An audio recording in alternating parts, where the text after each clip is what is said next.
पाकिस्तान और अफगानिस्तान के बीच हालात अचानक बेहद ख़तरनाक मोड़ पर पहुंच गए हैं जब पाकिस्तान ने काबुल, कंधार और पख्तिया में हवाई हमले किए और इसे तालिबान सरकार के खिलाफ खुली जंग जैसा कदम माना जा रहा है। इस कार्रवाई से कुछ घंटे पहले अफगान सुरक्षा बलों ने सीमा पार पाकिस्तान की सैन्य चौकियों पर हमले का दावा किया और कहा कि कई पाकिस्तानी सैनिक इसमें मारे गए हैं और चौकियां कब्जे में ले ली गई हैं। हालांकि पाकिस्तान ने इन दावों को सिरे से खारिज किया और जवाबी हमलों में बड़ी संख्या में अफगान लड़ाकों को मार गिराने की बात भी कही है।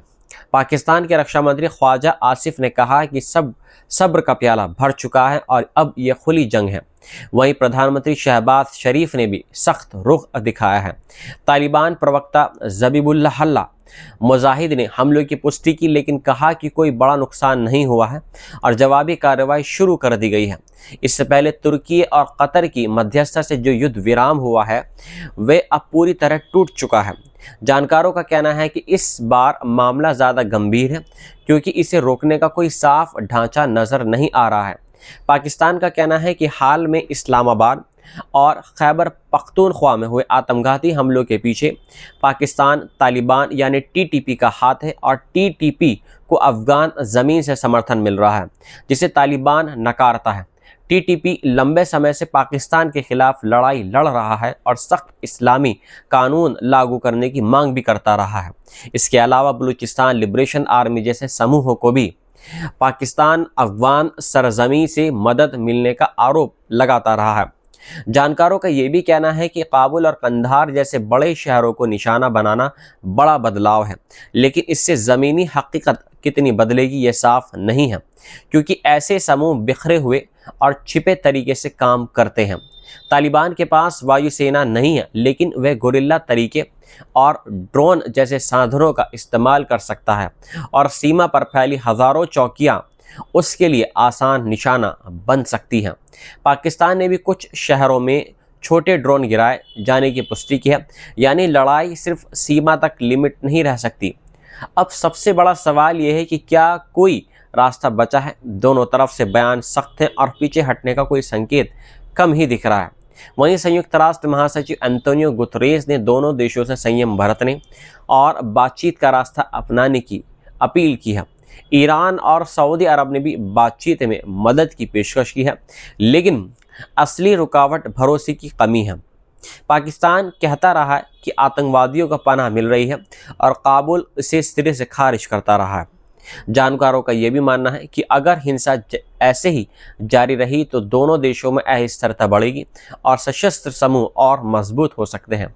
फिलहाल हालात ऐसे हैं जैसे चिंगारी सूखी घास में गिर चुकी हो और अब सबकी नज़र इस बात पर है कि क्या कोई समझदारी की बारिश होगी या फिर ये आग पूरे इलाके को अपनी झपेट में ले लेगी। मिडल ईस्ट में हालात तेज़ी से बदल रहे हैं और अमेरिका तथा ईरान के बीच तनाव अब खुले टकराव के करीब पहुंचता दिखाई दे रहा है। अमेरिका ने यरूशलेम स्थित अपने दूतावास से गैर ज़रूरी स्टाफ और उनके परिवारों को निकालने की अनुमति दे दी है। वहीं ब्रिटेन ने भी तेहरान से अपने अधिकारियों को अस्थायी रूप से हटा लिया है। ये कदम ऐसे समय उठाए गए हैं जब क्षेत्र में बड़े सैन्य टकराव की आशंका बढ़ती ही जा रही है। अमेरिकी राष्ट्रपति डोनाल्ड ट्रंप ने हाल के वर्षों में सबसे बड़ा सैन्य जमावड़ा मध्य पूर्व में तैनात किया है। बताया जा रहा है कि अमेरिका ने करीब 100 एयर रिफ्यूलिंग टैंकर, कई कैरियर स्ट्राइक ग्रुप और लड़ाकू विमानों के बेड़े ईरान की मारक दूरी के भीतर तैनात कर दी हैं। अगर अमेरिका हमला करता है तो माना यह जा रहा है कि ईरान जवाब में इजराइल और क्षेत्र में मौजूद अमेरिकी ठिकानों को निशाना बना सकता है। इसी बीच अमेरिकी विदेश मंत्री मार्को रूबियो अगले हफ्ते इजराइल जाने वाले हैं, जहां वे ईरान के मुद्दे पर चर्चा करेंगे। यह दौरा उस समय हो रहा है जब जेनेवा में ईरान और अमेरिका के बीच परमाणु कार्यक्रम को लेकर बातचीत का एक और दौर शुरू हो चुका है, लेकिन रिपोर्ट्स के मुताबिक अमेरिकी प्रतिनिधि स्टीव विटकॉफ और जेरेड कुशनर प्रगति से संतुष्ट नहीं दिखे। व्हाइट हाउस के एक वरिष्ठ अधिकारी ने सोशल मीडिया पर अमेरिकी B-2 स्टेल्थ बॉम्बर्स का वीडियो साझा किया, जिससे ये संकेत मिला है कि सैन्य तैयारी सिर्फ बयान नहीं बल्कि ज़मीनी हकीकत भी है। इराक के कुर्दिस्तान क्षेत्र के एरबिल एयरबेस से फ्रांस, नॉर्वे, जर्मनी, स्वीडन और इटली जैसे देशों ने अपने सैनिकों को हटा लिया है। यह दूसरी जगह तैनात कर दिया है, क्योंकि उन्हें संभावित ईरानी जवाबी हमलों का डर है। इजरायली मीडिया रिपोर्ट के अनुसार इजराइल के सेना प्रमुख एयाल ज़मीर निजी तौर पर नए युद्ध के गंभीर परिणामों को लेकर चिंता जता रहे हैं, हालांकि सार्वजनिक रूप से वे चुप हैं। पश्चिमी देशों ने अपने नागरिकों को भी सावधानी बरतने की सलाह दे दी है। फ्रांस ने अपने नागरिकों को इजराइल और फिलिस्तीन की यात्रा से बचने को कहा है। एक प्रमुख एयरलाइन KLM ने 1 मार्च से तेल अवीव की उड़ानें रोकने की घोषणा की है। इस पूरे तनाव के बीच एक और दिलचस्प पहल सामने आया है। फाइनेंशियल टाइम्स की रिपोर्ट के अनुसार ईरान ने ट्रंप प्रशासन को तेल, गैस और खनन क्षेत्रों में बड़े निवेश के अवसर देने का संकेत दिया है, ताकि आर्थिक लाभ के जरिए समझौते की राह आसान हो सके। बताया यह भी जा रहा है कि तेहरान को लगता है कि बड़ा आर्थिक फायदा ट्रंप की डील मेकिंग सोच को प्रभावित कर सकता है। दोनों पक्ष जल्द ही अपनी राजधानियों से परामर्श के बाद वियना में तकनीकी स्तर की वार्ता फिर शुरू करेंगे, लेकिन ज़मीन पर बढ़ती सैन्य हलचल और दूतावासों की खाली होती इमारतें इस बात का संकेत दे रही हैं कि कूटनीति और टकराव के बीच की दूरी अब बहुत कम रह गई है और पूरी दुनिया की नज़र इस बात पर है कि क्या बातचीत कोई रास्ता निकालेगी या फिर क्षेत्र एक बड़े संघर्ष की ओर बढ़ेगा। ईरान और अमेरिका के बीच चल रही परमाणु बातचीत एक बार फिर नए मोड़ पर पहुंच गई है और इस बार तेहरान ने साफ अल्फाजों में बोल दिया है कि अगर कोई समझौता करना है तो वॉशिंगटन को अपनी ज़्यादा मांगों को छोड़ना होगा। ईरान के विदेश मंत्री अब्बास अराक्ची ने अपने मिस्र के समकक्ष से फ़ोन पर बातचीत में कहा कि बातचीत तभी सफल होगी जब सामने वाला जो पक्ष है गंभीरता और हकीकत को समझे, गलत अनुमान न लगाए और ज़रूरत से ज़्यादा शर्तें न थोपी जाएं। उन्होंने तो ये नहीं बताया कि वे कौन सी मांगे हैं, लेकिन इशारा साफ है कि ईरान अपने मिसाइल कार्यक्रम और क्षेत्रीय सहयोगियों पर कोई समझौता करने के मूड में नहीं है। पिछले दौर की जेनेवा वार्ता को अराक्ची ने अब तक की सबसे तेज़ और गंभीर बातचीत बताया था और कहा था कि दोनों पक्ष इस बात पर सहमत हुए हैं कि आगे की चर्चा ज़्यादा विस्तार से होगी, खासकर प्रतिबंध हटाने और परमाणु कदमों को लेकर। आने वाले दिनों में वियना में तकनीकी टीमों की बैठकें भी होनी हैं, यानी बात सिर्फ बयानबाजी तक सीमित नहीं है, पर्दे के पीछे कागज़ और कैलकुलेटर दोनों चल रहे हैं। उधर अमेरिका की मांग है कि ईरान अपना परमाणु ढांचा पूरी तरह ख़त्म करे, बैलिस्टिक मिसाइलों को सीमित करे और क्षेत्रीय सहयोगियों से दूरी बनाए, लेकिन तेहरान कह रहा है कि यूरेनियम को शांतिपूर्ण इस्तेमाल के लिए सीमित स्तर तक समृद्ध करने पर बात हो सकती है, मगर मिसाइल और दोस्तों पर नो एंट्री बोर्ड लगा हुआ है। माहौल को और गर्म बना रही है सैन्य हलचल। अमेरिकी राष्ट्रपति डोनाल्ड ट्रंप ने कूटनीतिक समाधान की बात भी की है, लेकिन साथ ही बमबारी की चेतावनी भी दोहरा दी है। इसी बीच दुनिया का सबसे बड़ा aircraft carrier USS Gerald R. Ford Israel के हाइफा बंदरगाह पहुंच चुका है। ये वही इसी तरह का सीन है जिसमें लोग कहते हैं उम्मीद भी है और चिंता भी। ईरान का कहना है कि वह जंग शुरू नहीं करेगा, लेकिन अगर हमला हुआ तो जवाब ज़रूर देगा और क्षेत्र में अमेरिकी ठिकानों को निशाना बना सकता है। हालात ऐसे हैं कि कई देशों ने एहतियातन अपने नागरिकों और दूतावास स्टाफ को बाहर निकालना शुरू कर दिया है। चीन ने अपने नागरिकों को तुरंत ईरान छोड़ने की सलाह दे दी है। अमेरिका ने इजराइल से गैर ज़रूरी स्टाफ की वापसी की अनुमति दे दी है और कनाडा, भारत, ब्रिटेन व पोलैंड ने भी इसी तरह के कदम उठाए हैं। कुल मिलाकर तस्वीर कुछ ऐसी है जैसे दो खिलाड़ी शतरंज की बिसात पर आमने सामने बैठे हों, चालें चल भी रहे हों और मुस्कुरा भी रहे हों, लेकिन उंगली हमेशा अगले मोहरे पर टिकी हुई है। अब देखना यह है कि यह खेल समझौते की एक मुस्कान पर ख़त्म होता है या फिर टकराव की आंधी में बदल जाता है। रमज़ान के दूसरे जुमे पर करीब 1 लाख फ़िलिस्तीनी नमाजियों ने अल अक्सा मस्जिद में नमाज अदा की है, लेकिन इस बार भी माहौल पूरी तरह सख्त पाबंदियों के साए में रहा है।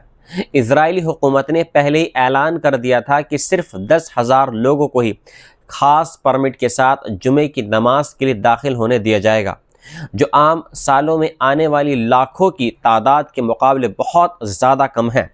नियमों के मुताबिक सिर्फ 55 साल से ज़्यादा उम्र के मर्द, 50 साल से ज़्यादा उम्र की औरतें और 12 साल से कम उम्र के बच्चे ही किसी रिश्तेदार के साथ दाखिल हो सकते हैं और वापसी पर डिजिटल वेरिफिकेशन भी ज़रूरी हो चुका है।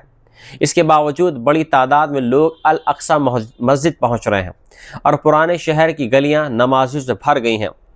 कलंदिया चेक पोस्ट पर सख्त तलाशी और भारी सुरक्षा के बीच लोग गुजरते रहे। कई लोग घंटों सफर करके पहुंचे, लेकिन उन्हें रोक दिया गया। कुछ लोगों का यहां तक कहना था कि उनके पास बाकायदा परमिट मौजूद था, फिर भी उन्हें अंदर नहीं जाने दिया गया है। हिब्रोन से आए एक नजादी उबैदा ने कहा कि वे सिर्फ नमाज पढ़ना चाहते थे, लेकिन सैनिकों ने उन्हें लौटा दिया। एक और शख्स अली नवाज, जो अपनी पत्नी के साथ नाबलूज से आए थे, बोले कि उनकी पत्नी के पास भी परमिट था, फिर भी उसे चेक पोस्ट पर रोक दिया गया और उन्हें मजबूरन वापस जाना पड़ा है। उधर इजरायली अधिकारियों ने हाल ही में 280 यरूशलेम निवासियों पर भी अल अक्सा मस्जिद में नमाज पढ़ने पर पाबंदी लगा दी है, जिनमें धार्मिक हस्तियां, पत्रकार और रिहा किए गए कैदी भी शामिल हैं। गाज़ा जंग शुरू होने के बाद से पाबंदियां और ज़्यादा सख्त हो गई हैं, लेकिन इन सब के बावजूद लोगों का जज्बा कम नहीं हुआ है। हज़ारों नमाजी अल अक्सा मस्जिद के सहन में कतारों में खड़े हुए हैं। इबादत की यह मंजर बता रहा था कि रुकावटें कितनी भी हो, दिलों का रुख अब भी उसी क़िबले की तरफ है जो लोग कहते नजर आए कि हम सिर्फ इबादत करना चाहते हैं। इसमें डर कैसा? कनाडा के प्रधानमंत्री मार्क कार्नी इस वक्त भारत पहुंचे हैं, जब उनकी सरकार अमेरिका के साथ चल रहे व्यापारिक तनाव के बीच नए साझेदार तलाश रही है और इस दौरे को दोनों देशों के रिश्तों में एक अहम मोड़ माना जा रहा है। कार्नी मुंबई पहुंच चुके हैं, जहां वे कारोबारी नेताओं से मुलाकात करेंगे और सिर्फ नई दिल्ली में प्रधानमंत्री मोदी से मुलाकात कर व्यापार, ऊर्जा, टेक्नोलॉजी, आर्टिफिशियल इंटेलिजेंस और रक्षा जैसे बड़े मुद्दों पर चर्चा करेंगे। भारत के विदेश मंत्रालय ने इस रिश्तों को मजबूत करने की दिशा में एक महत्वपूर्ण कदम बताया है और कहा है कि भारत कनाडा की साझेदारी साझा लोकतांत्रिक मूल्यों और मजबूत लोगों के आपसी रिश्तों पर टिकी हुई है। ये दौरा ऐसे समय में हो रहा है जब अमेरिकी राष्ट्रपति डोनाल्ड ट्रंप ने कनाडा के स्टील, एल्यूमिनियम और ऑटो पार्ट्स पर भारी टैरिफ लगा दिए थे, जिसके बाद कार्नी ने साफ कहा है कि आने वाले 10 साल में वे अमेरिका के बाहर अपने निर्यात को दोगुना करना चाहते हैं। पिछले साल दोनों देशों ने फ्री ट्रेड एग्रीमेंट पर फिर से बातचीत शुरू करने पर सहमति जताई थी और लक्ष्य रखा गया है कि 2030 तक द्विपक्षीय व्यापार को $51 अरब तक पहुंचाया जाए। भारत में विदेशी निवेश आकर्षित करना चाहता है और कहता है कि कनाडा के पेंशन और वेल्थ फंड पहले ही करीब 53 अरब डॉलर निवेश कर चुके हैं। तेजी से बढ़ती अर्थव्यवस्था और ऊर्जा की बढ़ती ज़रूरतों के बीच भारत चाहता है कि कनाडा उसके परमाणु ऊर्जा विस्तार कार्यक्रम में सहयोग करे। हालांकि इस गर्मजोशी के पीछे एक ठंडी परछाई भी है, क्योंकि कुछ साल पहले कनाडा में सिख एक्टिविस्ट हरदीप सिंह निज्जर की हत्या के बाद रिश्ते काफ़ी बिगड़ गए थे कनाडा के साथ में। तत्कालीन प्रधानमंत्री जस्टिन ट्रूडो की सरकार ने भारत पर आरोप लगाया था कि इस हत्या के पीछे भारतीय एजेंसियां हैं, जिसे भारत ने सिरे से खारिज कर दिया था और दोनों देशों ने एक दूसरे के राजनयिकों को निष्कासित भी किया था। अब कार्नी की ये यात्रा सिर्फ व्यापार नहीं, बल्कि भरोसे की मरम्मत की कोशिश भी कहीं ना कहीं मानी जा रही है। कनाडा की विदेश मंत्री अनीता आनंद ने भी कहा है कि सीमा पार दखल अंदाजी के मुद्दे उनके दिमाग में हमेशा रहते हैं, यानी बातचीत में व्यापार के साथ सुरक्षा और संवेदनशील मुद्दे भी शामिल रहेंगे। भारत के बाद कार्नी ऑस्ट्रेलिया जाएंगे और फिर जापान के प्रधानमंत्री से मुलाकात करेंगे। कुल मिलाकर तस्वीर साफ है कि कनाडा अब एक ही बाजार पर निर्भर रहने के बजाय नए दरवाजे खोलना चाहता है और भारत इस नई रणनीति का अहम हिस्सा बनता दिख रहा है। अब देखना यह है कि यह मुलाकात सिर्फ हाथ मिलाने तक सीमित रहती है या आने वाले सालों में अरबों डॉलर के नए समझौते लेकर आती है।